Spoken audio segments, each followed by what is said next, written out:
In this presentation, we will be considering personal representatives who do not wish to act. No person is obliged to take on the role of personal representative, whether appointed in a will as executor or first entitled to a grant as an administrator.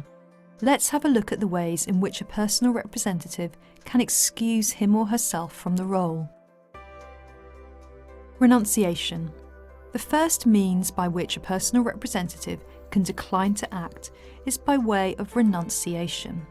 Renunciation simply means giving up the right to something.